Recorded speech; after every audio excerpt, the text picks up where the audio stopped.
I have a company pension. How much faith should I put into having the pension when I retire? Okay, so you've worked for a place that has a pension, and the concern would be, what if the pension stops? Yeah, we're thinking about private pension, not Right, a right, state or government right. job pension. Yeah. So, I mean, I remember a story, United airline pilots, and United was struggling with their, business as a Yeah. whole, and they ended up having a cut to the pilots, right, to their pension. But if you look at what's happened, that's because those pensions were so large, right? Hmm. So there is a protection. It's called ERISA. They put together the Pension Benefit Yeah. So Guarantee the Corporation. Is that right? ERISA Act of 1970 or 74. So the Employee Retirement Income Security Act, Yeah. basically created the Pension Benefit Guaranty Corporation, There we which go. Pension Benefit Guarantee. So that's the group, sort of like the FDIC in a way, or what yeah. have you, that we're familiar with, that stands behind the pension up to a certain amount. What are the amounts today for single and joint? So at 60, your single life is $4,620.17, and joint with 50% survivor is 4158 and 15 cents.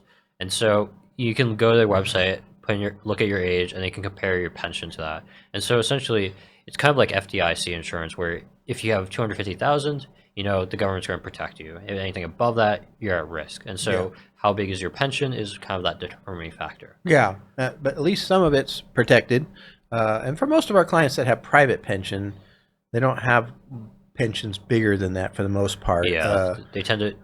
Most companies have moved away from Yeah, pensions, and so their pension systems are kind of what their start of the career, but kind of went defunct. Like, yeah, exactly. Because that's exactly the scenario that I've seen, where somebody started with a company, they had a pension, and then now it's just sort of sitting there, and it's really been replaced by a 401k with a match. And so that what that means is that they're maybe not getting more than 4,600 at 60 or yeah, 4,200 or whatever. So it means that it's all protected. So, but that's to answer that question. That's what you want to do, is you can go look at that, look at your age, see what is protected at your age, and then if you have less pension money than that coming in, it's, again, the government is standing behind that, for what that's worth, which so far has been good, right? I mean, the FDIC hasn't failed, or these other issues, yeah, these backstops. So I do think that's important. The pension system as a whole, even on the state and federal level, it's a little rickety, because basically people are just living so long. hmm, And when you give somebody, a guarantee for life or guarantee for joint life, it's a tough road, with people living longer and longer. And if they ever actually, like, really solve some of the things that are knocking us off, yeah, that'll be even worse for the pension system. So you can get, kind of upside down. I've heard about different, municipalities that are paying out more for people that don't work there than people that do. hmm, And so, it'll be interesting to see how that goes. But pensions are slowly but surely starting to, dissipate out of the private sector. That's for yeah. sure. Um, so yeah. Anyway, that's a good question.